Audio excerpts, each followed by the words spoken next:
Привет! Меня зовут Светлана. Сегодня 27 мая 2021 года. Я закончила вышивать очередной эпизод.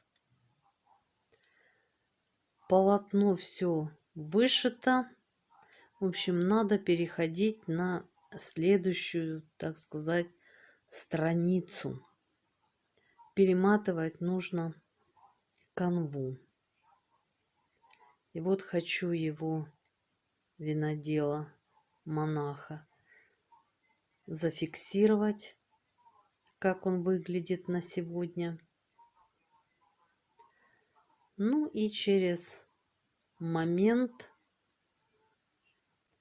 мы уже увидим с вами другую страницу этой работы. Вот так получается винодел. Очень доброе, лицом прям светится, излучает добро. Ну все, встретимся через момент. Вот и настал тот момент, о котором я говорила. Сегодня, правда, 30 уже мая 2021 года. Всем привет! И вот как выглядит вышивка на данный текущий момент. Смотала я уже лучезарное личико нашего монаха, винодела. Ну, он, конечно, молодец. Закружил меня по полной программе по средневековью. Ну, а я вас. Надеюсь, вам интересно из видео в видео прогуливаться по средневековью. Ну что, скажу больше, кружимся, девочки, мальчики, дальше. Сегодня уже в компании алхимиков. Коснемся немного философского камня. Ну и также узнаем массу интересных фактов о золоте. И не только. Но сейчас, конечно, отчет о проделанной работе за неделю. Всего вышито 83%. Это 106 300 крестиков. А за прошедшую неделю 7100. Приблизительно вот так. И я вышла на прямую финишную. Здесь будет у нас уже окончание работы, картины. Так что можно сказать, что финиш в обозримом будущем. Вот такой у нас мастер-винодел. Теперь только его умелые руки пока будем видеть перед собой. Но надеюсь, что в нижнем правом углу появится тематическая картинка. А так видео будет, как обычно, условно статичным. Понятное дело, винодел будет жить своей жизнью. Вот так. Ну что, друзья, берем иголочки, вышиваем, а я немножко вас поразвлекаю. Алхимия и алхимики. Среди загадок естествознания ни одна не вызывала столько раздумий и споров в течение 1,5 тысячелетий, как искусство, которое называют алхимией. Карл Шмидер. На протяжении истории человечества два желания постоянно обуревали смертных. Это обрести бессмертие и получать золото в неограниченных количествах. Это старая мечта человечества, уходящая корнями в глубокую древность. В течение тысячелетий алхимиками пытались найти нечто, что даровало бы человеку не только сверкающее золото, но и вечную молодость, бессмертие. Жить вечно, Наверное, это первое, о чем начал мечтать человек, как только произошел от обезьяны. С тех пор он ведет войну со временем и смертью, причем любыми доступными средствами. Древние царицы купались в крови убиенных младенцев, считая, что это продлит их молодость. Средневековые алхимики эликсир бессмертия по ценности приравнивали к философскому камню, производящему золото. Никакой другой металл не обладал столь магической притягательной силой. Сегодня трудно найти человека, который бы не слышал, что такое магия вообще и алхимия в частности. К сожалению, мало кто может внятно пояснить, что такое алхимия. Вот с этого и начнем. Алхимия, так называлась химия в средние века, вплоть до 17 столетия. А главной задачей средневековых алхимиков было получение золота в неограниченном количестве. И если всевозможные маги и колдуны надеялись получить золото из ничего, по мановению колдовской палочки превращать в золото черепки или грязь, то алхимики, как люди кое-что смыслящие в строении веществ, надеялись получить золото из неблагородных металлов с помощью своеобразного катализатора, так называемого философского камня. Причем он должен был обладать свойством превращать в золото не только серебро, но и неблагородные металлы, как, например, свинец, ртуть и так далее. Кроме знакомого нам названия «философский камень», это вещество также имело еще множество других названий: красный лев, великий эликсир, панацея жизни и жизненный эликсир. Этому средству приписывалась могучая сила. Оно должно было не только облагораживать металлы, но и служить универсальным лекарством. Раствор его, разведенный в определенной пропорции, называли золотым напитком. Принятый внутрь в малых дозах, он должен был исцелять все болезни, омолаживать и делать жизнь более продолжительной. Легенд о тех, кто изобрел это волшебное лекарство, хоть и отбавляй. Чаще всего в них упоминается имя магистра Раймунда Лулия, жившего в XIII веке. Он, утверждает легенда, владел тайной эликсира жизни, но магистр во время лечения завязывал своим пациентам глаза, чтобы те не видели целебный напиток, который якобы даровал вечную жизнь. Однако самые любопытные все-таки умудрились его разглядеть. Это была золотая пыль, переливавшаяся всеми цветами радуги. Само собой, после смерти мага никаких рецептов волшебного зелья не сохранилось. Зато по-прежнему жила надежда найти этот эликсир. И французский алхимик XIV столетия Николас Фламель отнесен к числу тех мастеров, кому удалось получить философский камень. Познакомившись с трактатом Авраама Еврея, он всю жизнь потратил на расшифровку оставленного там ключа к деланию и в конце концов нашел его, обретя по преданию бессмертие. Распространению легенды способствовали неоднократные свидетельства очевидцев, якобы встречавших Фламеля через многие годы после его официальной смерти. Вскрытие могилы алхимика только укрепило миф. Фламеля в ней не оказалось.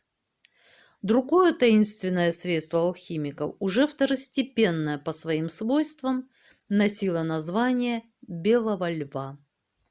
Оно было способно превращать все неблагородные металлы в серебро. Философский камень, это средство моментального обогащения, просто должно было быть найдено. В противном случае само существование алхимиков становилось неоправданным. Вот примерная логическая цепочка среднестатистического алхимика. Цель – обогащение, средство – золото. Цель – золото, средство Философский камень. Цель – философский камень. Средство – неизвестно. Как получить философский камень, никто не знал, но все искали этот способ. Искали где только можно и нельзя. Алхимики побогаче экспериментировали со всевозможными заморскими редкостями, а те, что победнее, использовали то, что было под рукой. Но всех неизменно привлекал желтый цвет, ведь золото, как считали алхимики, может быть порождено лишь желтым веществом. Что только не было испробовано в качестве исходных веществ, даже человеческие фекалии и моча. Иногда это действительно приводило к химическим открытиям. Так Хёнингбранд был уверен, что добыл из мочи философский камень, но на самом деле он получил фосфор. Но каким должен был быть философский камень с виду? Какими признаками обладать? Рецептура его сложного изготовления была описана в многочисленных алхимических трактатах и толстых фолиантах, но в такой форме, что никто, а часто и сам алхимик, не мог ничего понять. Следует заметить, что в некоторых деталях все рецепты совпадают. Так часто указывается, что философский камень представляет собой ярко-красное негигроскопичное вещество. Как правило, упоминают серо-красный очень тяжелый порошок, и иногда его называют блестящим. При получении его из ртути и других составных частей вещество несколько раз изменяет свою окраску. От черной к белой, затем желтой и, наконец, становится красным. Откуда же ведет свою родословную таинственная наука? Родиной алхимии считается Древний Египет. Римский император Диоклетиан повелел в 296 году нашей эры предавать сожжению все египетские рукописи, касающиеся искусства делать золото. Родоначальником алхимии считается легендарный Гермес Трисмегист, поэтому искусство делать золото называлось герметическим.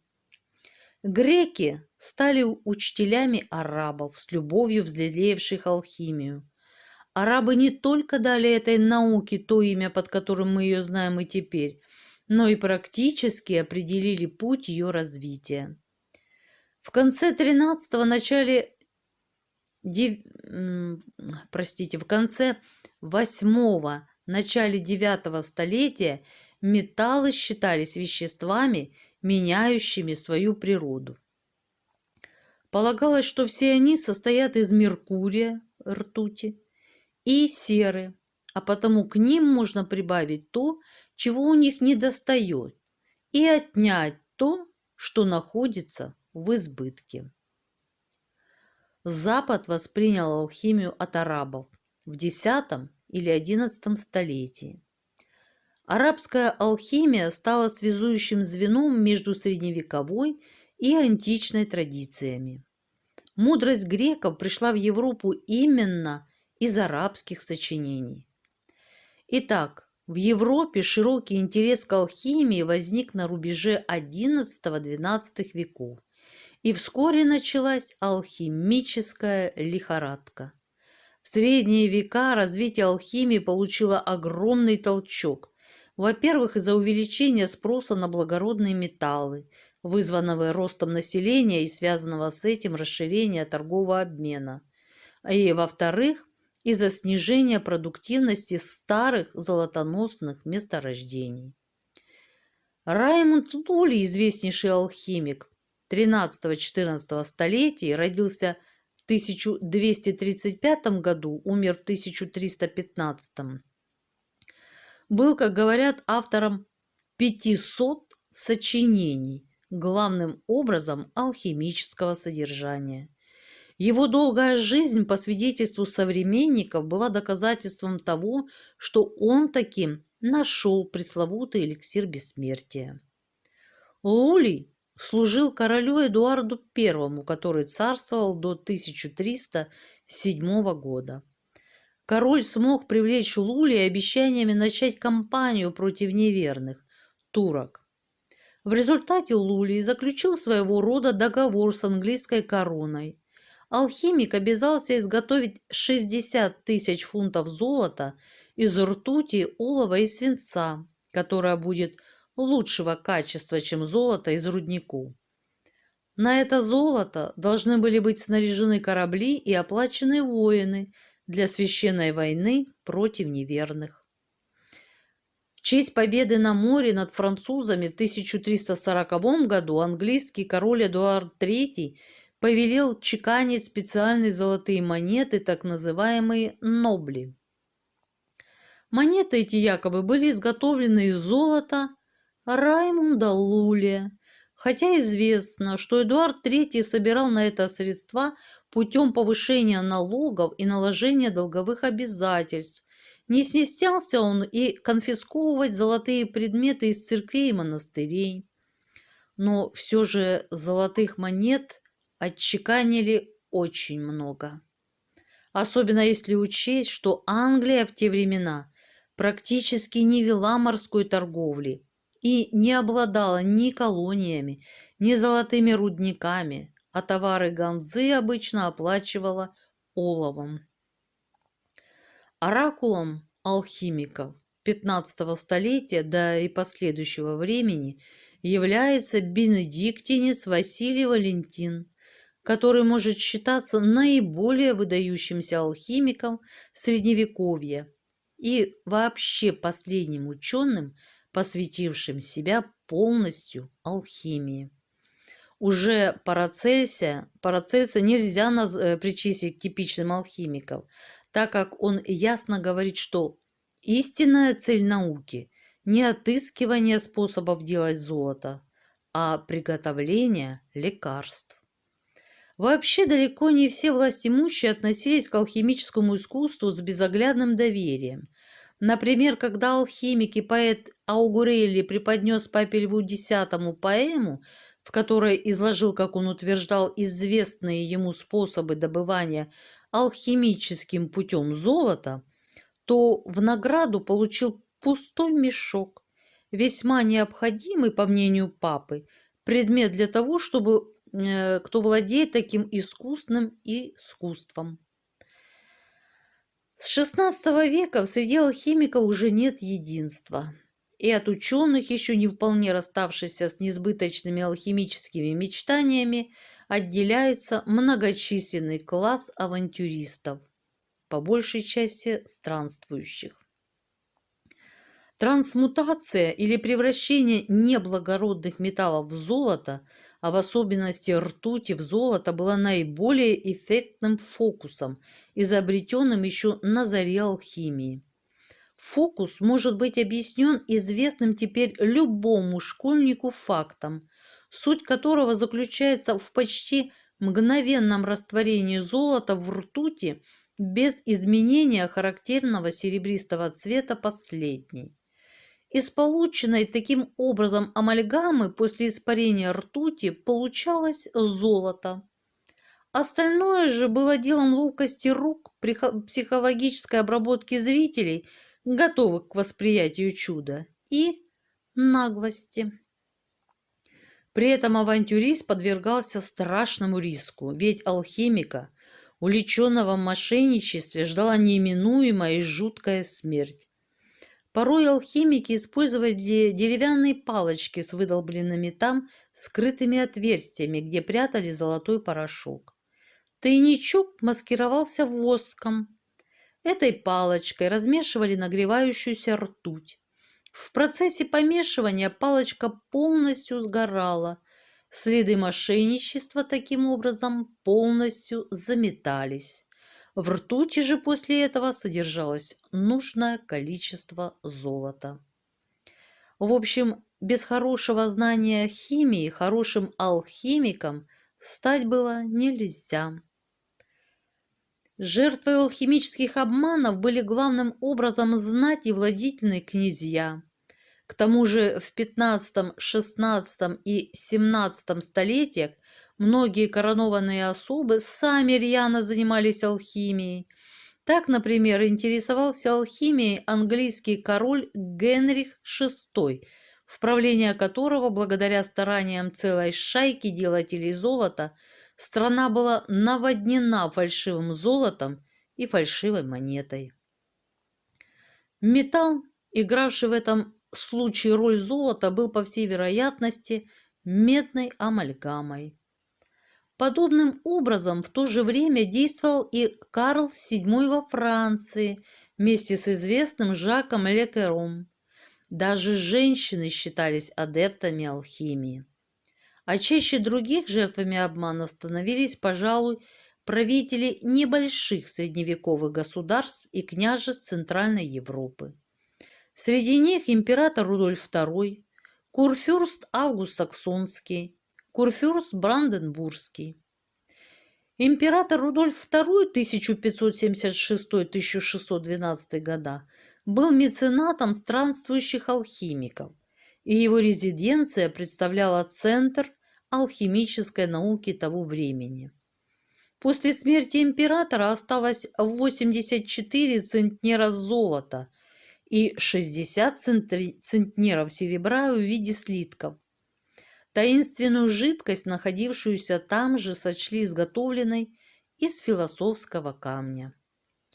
В те времена при его дворе пестрой чередой толпились астрологи, предсказатели, ясновидцы и алхимики. Поэтому для многих казалось несомненным, что оставшиеся золото и серебро имеют алхимическое происхождение. Приближенные императора называли его германским Гермесом Трисмегистом. Рудольф II нашел многочисленных последователей при немецких княжеских дворах. Одним из них был саксонский курфюрст Август Саксонский. Правил с 1553 по 1586 год, который собственноручно проводил опыты с философским камнем и, как говорили, успешно. На него работал также профессиональный алхимик Шверцер, да и супруга курфюрста Анна Датская также активно занималась алхимией. Август писал в 1577 году одному итальянскому алхимику: «Я уже настолько вошел в курс дела, что могу из 8 унций серебра сделать 3 унции полновесного золота». Август оставил золото на 17 миллионов талеров, сумму по тем временам значительную. Весь мир считал, что курфюрст нашел рецепт превращения металлов. Узнать эту тайну стремились его преемники, в том числе Август II, названный Сильным. Будучи курфюрстом Саксонии и королем Польши в 1701 году, Август II в известном государственном споре с прусским королем Фридрихом I отнял у того алхимика Иоганна Бёдгера. Последний был пленником в Дрездене. Он получил фарфор, который немецкие князья в то время ценили на вес золота. Назначенный директором фарфоровой мануфактуры в Мейсене, основанной в 1710 году, Бёдгер остался, видимо, верен своим наклонностям к алхимии. В Дрезденской государственной коллекции фарфора и поныне хранится слиток чистого золота весом около 170 грамм, который Бёдгер получил в 1713 году якобы путем алхимических манипуляций. Каково же истинное происхождение золота Августа? Аптекарь и историк Иоганн Христиан Виглеб тоже задал себе такой вопрос. Точный ответ мы находим в его историко-критическом исследовании алхимии, появившемся в 1777 году. Для опровержения легенды о золоте алхимика Виглеб перерыл исторические источники и обнаружил, что золотому сокровищу саксонского курфюрста есть весьма прозаическое объяснение. XV и XVI веках разработка серебряных руд в саксонских рудоносных горах достигла расцвета, и 10-я часть, так называемая десятина, должна была достаться властителю рудника. Еще такое же количество курфюрст получал с монетного двора за предоставленную привилегию чеканки монет. Доказано, что за 1471-1550 годы саксонские курфюрсты получили только из шнеберских серебряных рудников более 4 миллиардов таллеров. В период правления курфюрста Августа серебра в рудоносных горах не стало меньше. Поэтому, по мнению Виглеба, уже не является загадкой, как Август после многолетнего правления и столь же длительной эксплуатации рудников смог оставить 17 миллионов таллеров.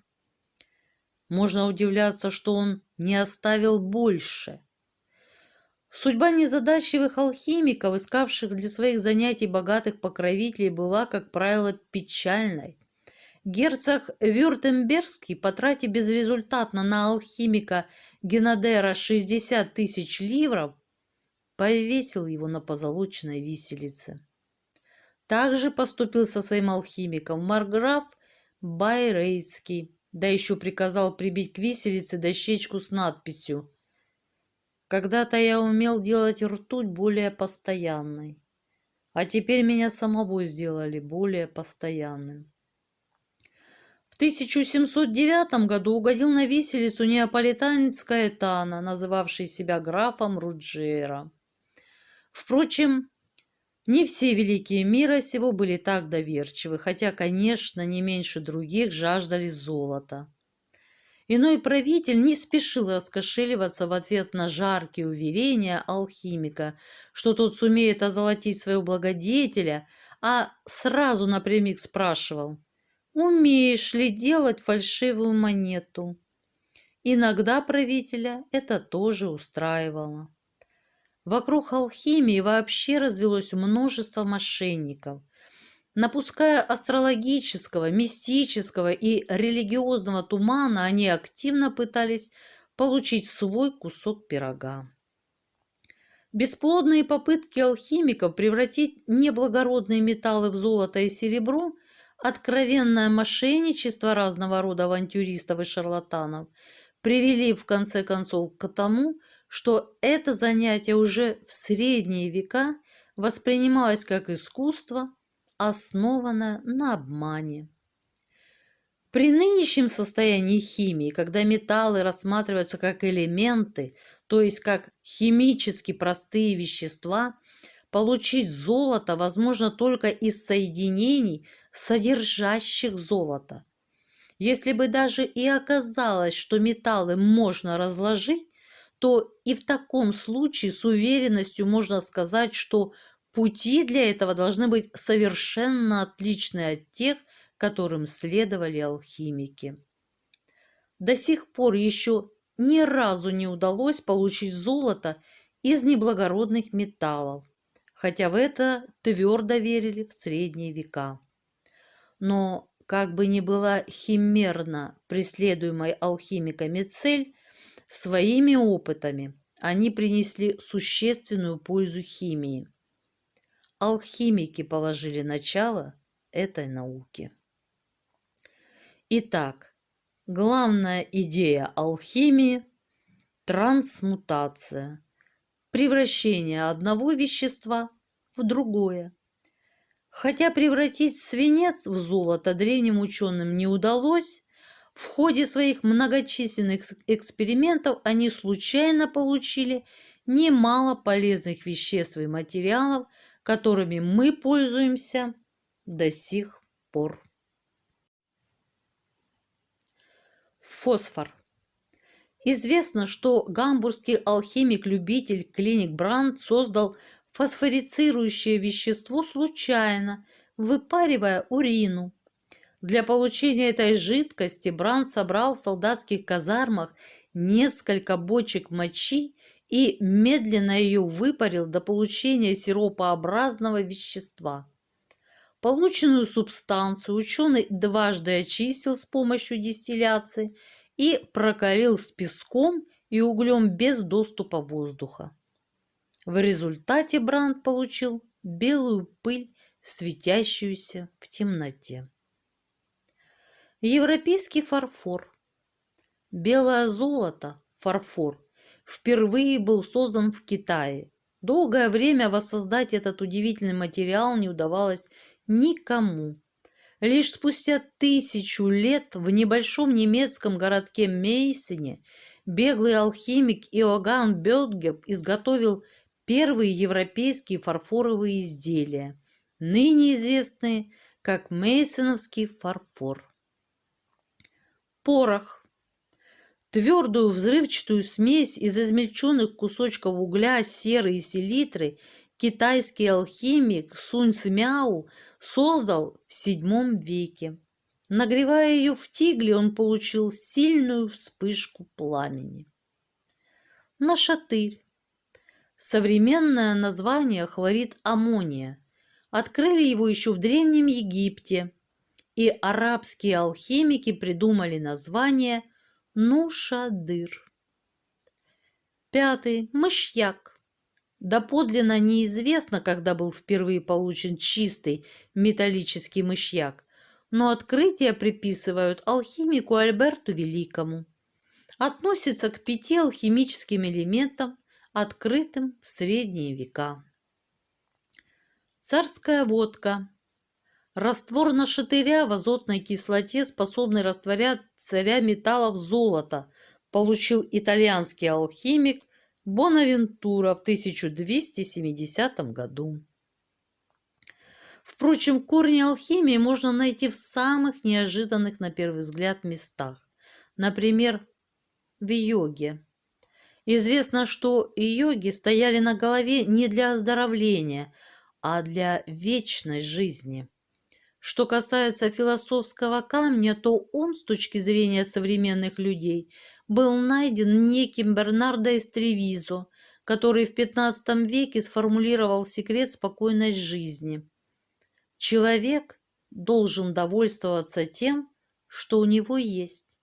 Все. Сейчас же изучение трудов алхимиков является важной частью истории науки. Например, опыты Исаака Ньютона до сих пор показывают студентам в Оксфорде. Ну а теперь еще немного вашего внимания. Интересные факты о золоте.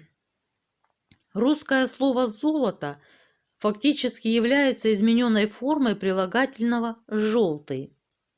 Золото – чрезвычайно мягкий и тяжелый металл. Его твердость сравнима с твердостью человеческого ногтя, а золотой шар диаметром 46 мм весит килограмм.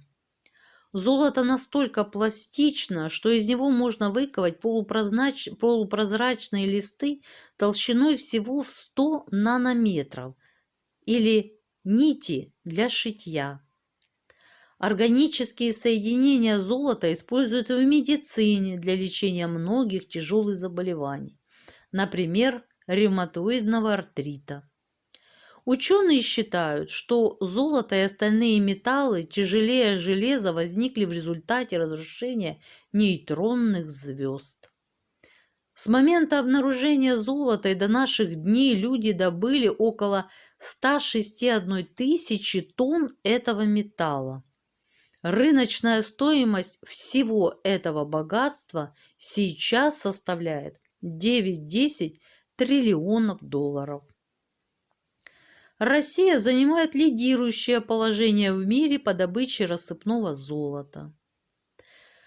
В середине XX века ученые случайно воплотили в жизнь мечту алхимиков, превратили таки ртуть в золото. Редкий металл стал побочным результатом сложного эксперимента по изучению ртути. Несмотря на то, что сказка стала явью, подобная добыча золота совершенно бесполезна. Она значительно дороже, чем получение этого металла даже из самых бедных руд. Золото является одной из основ современной мировой экономики, так как этот металл не ржавеет, широко применяется в промышленности и достаточно редок, чтобы всегда иметь высокую цену. Современные мировые запасы золота оцениваются примерно в 32 тысячи тонн. Если выплавить из всего этого металла куб, его сторона составит всего 12 метров. Сусальное золото съедобно и широко применяется в кулинарии для украшения десертов. Выкуп за правителя инков Атауальпу, уплаченный испанским конкистадором его подданными, состоял из 700 золотых и 300 серебряных пластин, снятых со стен, пола и потолка местного храма. Это крупнейший военный выкуп за все время человеческих междоусобиц. Ежечасно в мире выплавляется больше стали, чем количество золота, добытое за всю человеческую историю. Золотая руда была обнаружена на всех материках Земли, хотя при этом оно остается редким металлом. Считается, что около 80% общего золотого запаса нашей планеты до сих пор находится в толще Земли. Одну унцию золота можно растянуть в нить длиной около 80 километров. Один из крупнейших золотых самородков, когда-либо обнаруженных человеком, весил 72 килограмма.